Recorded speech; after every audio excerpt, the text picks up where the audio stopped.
This is my crash damaged Audi TT Mark 1. In the last video we managed to take off the wing, but we struggled to take off that bumper. So in this video that's exactly what we're going to do.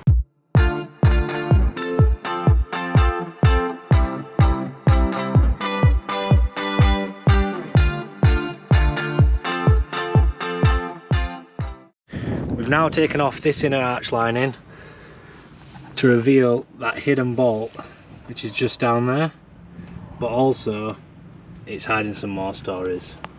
So if we look under here, you can see the downpipe, all the shielding for the downpipe is pretty much deteriorated. So that's going to be a fun job to replace that. We also have a nice oil leak, so I'm going to have to try and find out where that's coming from. Again, another fun thing to do. But today we're going to concentrate on getting this bumper fitted, new headlights, and maybe some modifications too. The good thing about having this other bumper as well is I can actually see where it bolts onto the car. So you can see the two bolts there. That bottom one is the one we struggled to get off in the last video. We've taken the other two out on that side, and then it looks like these are just clips. We've taken all those out the top. You know, these are just clips at the bottom. Those are for the little mud flaps, and there's two that go underneath near the under tray. So let's get it. I've managed to find out how we get to that bolt. You can see it just in there. So I want to get my new battery powered ratchet. Get in. And we're going to stick it straight through there and get it off.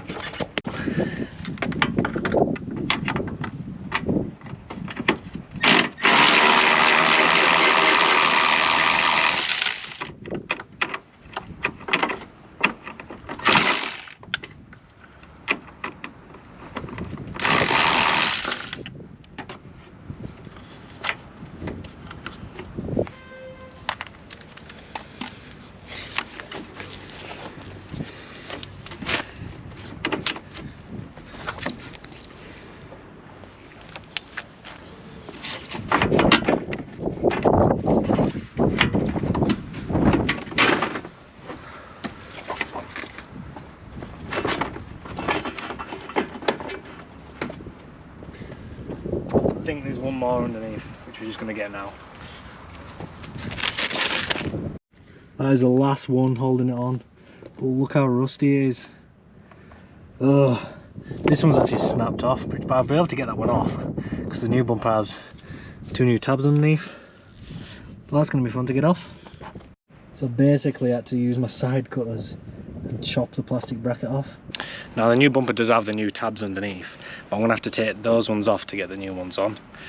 But I'm still waiting on my angle grinder to come, a battery powered one, because as you can see I'm working outside and there's no power out here, so everything has to be battery powered.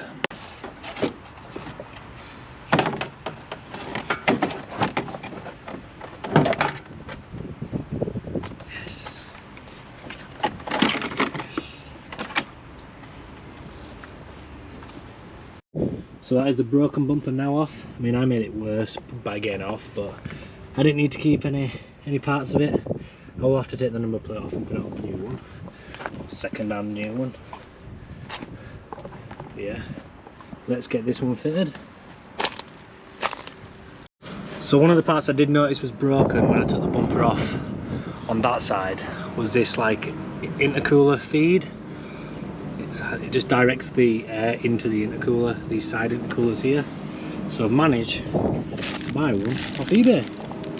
Not sure how much it wasn't expensive.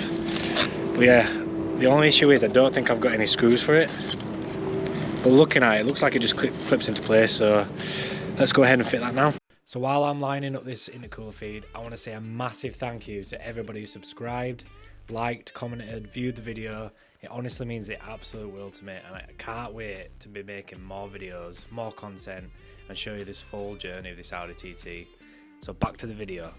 As I'm trying to fit this intercooler feed, I realise there's like a little clip underneath the intercooler, which the feed clips into, and then there's like two little hooks on top of the intercooler feed that just clip straight on top.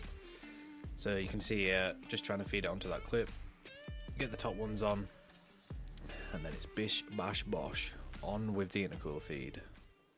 And there we go, all nice and fitted. It just clips into the bottom there, and then round there, and that one was already broken because again it's second hand. I'm not having much luck with this car, to be honest. Keep finding more leaks. Now it looks like it's leaking from the intercooler. As you can see there, but looks like there's oil leaking out of those intercoolers, or just that one intercooler. The other side looks alright. And you know what that means for me? Money.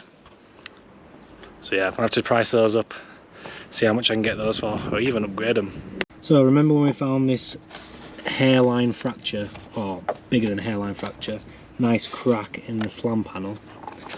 Well, I realise that's one full piece, but I've managed to find one on eBay for £30, but it's not going to be here in time, so that we're going to have to change in future. So now we've got that new feed fitted, I'm going to go ahead and fit the new headlights. I got these headlights, the bumper, and a few other bits which you're going to see in future videos from Barnsley TT Spares, so a massive shout out to them. Really hooked me up, great price, and yeah, I'll definitely be going back to get some more pieces from them for sure. Now the previous owner of these headlights has done a modification to them, so they actually have daytime running lights.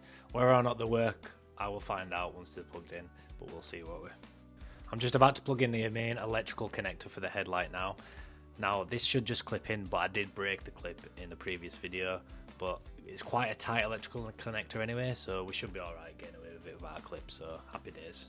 So now I'm just getting the headlight into position, lining it up so I can get those top screws in, put them in finger tight, and there's like this little bracket at the side which the headlight needs to slip into. I think this kind of like levels it out so it's in position, ready for the screws to go in nice and easy.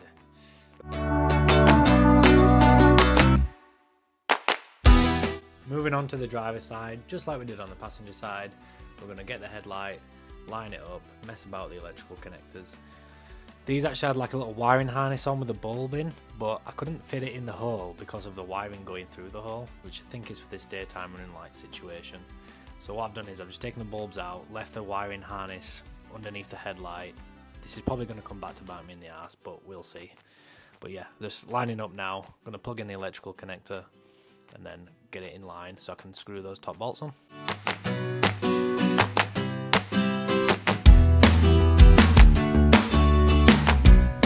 So the very last thing to get these headlights in position and secure to the car are these two front bolts here. So one in the passenger side and one in the driver's side. And that's it, headlights are secure. Well, that's both new second-hand headlights on. Super happy with those. Now it's time to fit the bumper.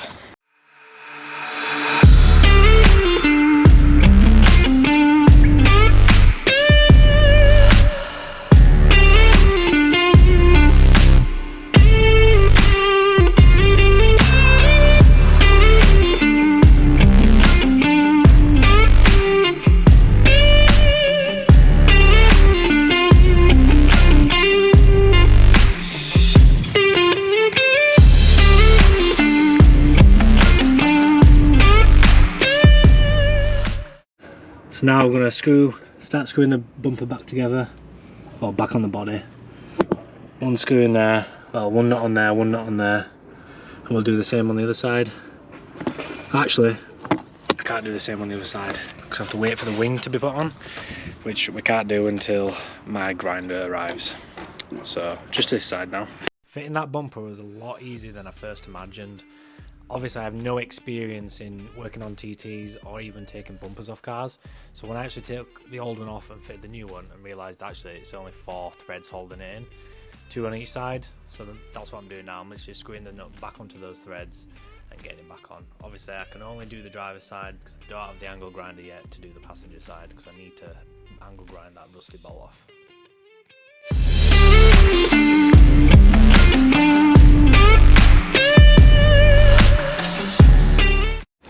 Time to pull this number plate off.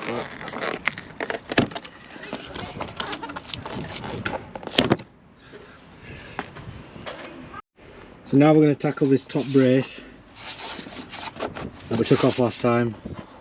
Bang it on, screw it down, and there's only the wing left to do. There's just 3 T27 bolts holding this metal bracket on top of the bumper. So this is what secures the bumper to like the top slam panel. So I'm just putting the bolts in now, using my new battery powered ratchet, screwing those in, not fully tight, just so I can move it around if I need to line up the panel or not. But yeah, nice and easy, screw them in and the bumper will be on.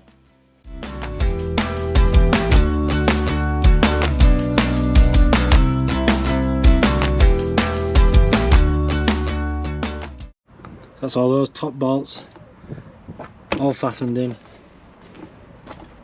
Now we've just got this wing to put on, and I can finally chop that off. Just a clip into here, here, here and here. So while we wait for my angle grinder to turn up, it's time to do some modifications. And the first thing we're going to do is coil packs. And courtesy of Awesome GTI, we have some Audi R8 coil packs with adapters. And these are the coil packs on the car. So let's get to taking them off. So to actually get to the coil packs, I need to remove a few bits first. Now I think these are some sort of vacuum lines or vacuum hoses. Please correct me if I'm wrong in the comments below. But yeah, I literally don't have a clue. But I have to remove them anyway. So I'm just using my ratchet now to unscrew this like plastic box. Again, not a clue what this is. Then I can actually reveal some of the other bolts I need to take off. You can see like there's this metal bracket that needs removing because that's covering the two coil packs for pistons 3 and 4. I think it's 3 and 4, not 1 and 2.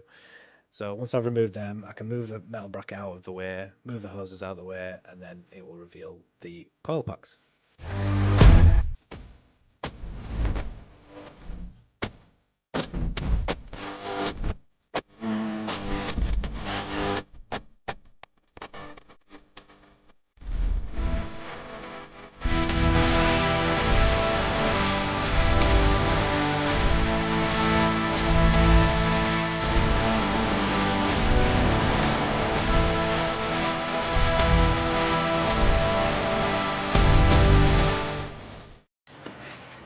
Yes!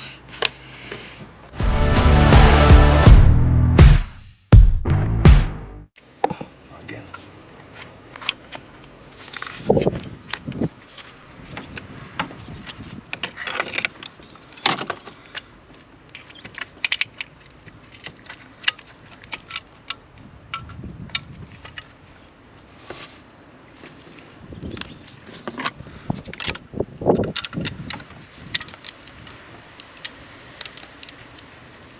No.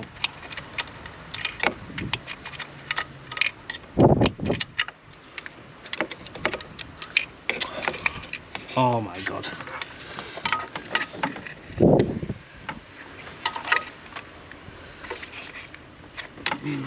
As you can see, I'm absolutely useless at not dropping the bolts once I've taken them out, and they kept sliding underneath this metal bracket, so they're really difficult to try like fish out. I'm gonna have to get myself a magnet of some sort because I can't carry on struggling like that.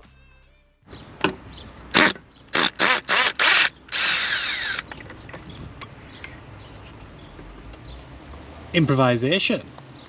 Nobody cares. I had to go and get my combi drill and a long Torx bit because my actual Allen key socket would not fit in the gap in between the metal bracket to get that last bolt out.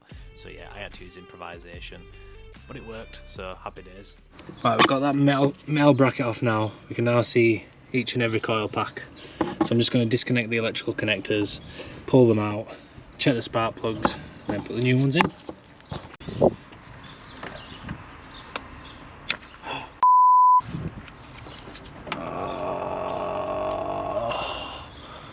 Oops. You're joking. Not another one? Yeah, you just saw that correctly. I just broke another plastic clip, this time on one of the coil pack plugs. I don't know if it's me or if it's the age of the car that the plastic's just perished, but for the life in me, if I stick my screwdriver into the little tab, they just won't budge, like they won't come off at all. So I've been trying to stab my screwdriver in, trying to stab it down the side of the actual connector to try and wiggle it off, but I just don't have any luck at all with electrical connectors or anything plastic, to be honest. So yeah, I really struggled getting these off, but we get there in the end.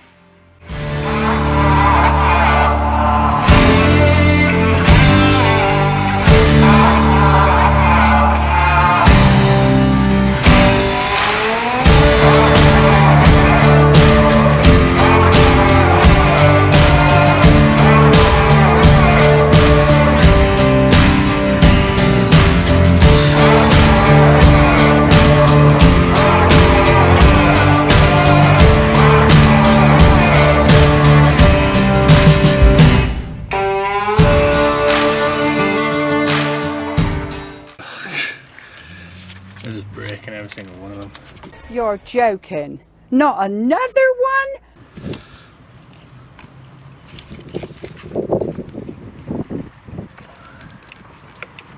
Jesus Christ almighty.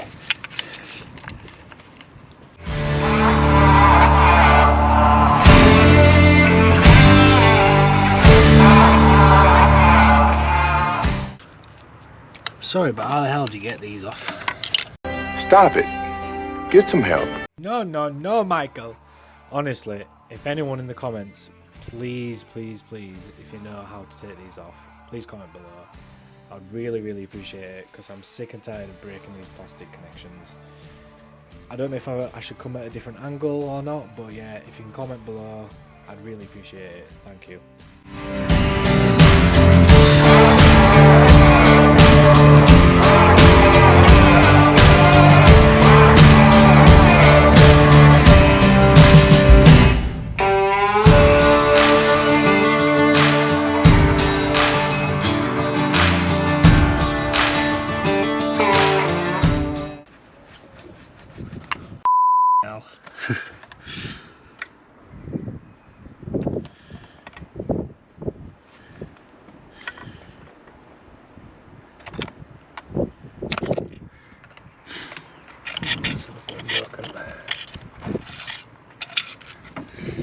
Another one. You're joking. Not another one? You probably get the gist now that I'm absolutely useless at taking these connections off. There's only one left to do, which is port 4. Give it a little wiggle, hopefully get it off soon, but this one was a tough nookie to crack, that's for sure. But yeah, we get there eventually, and then I can finally take out these coil packs.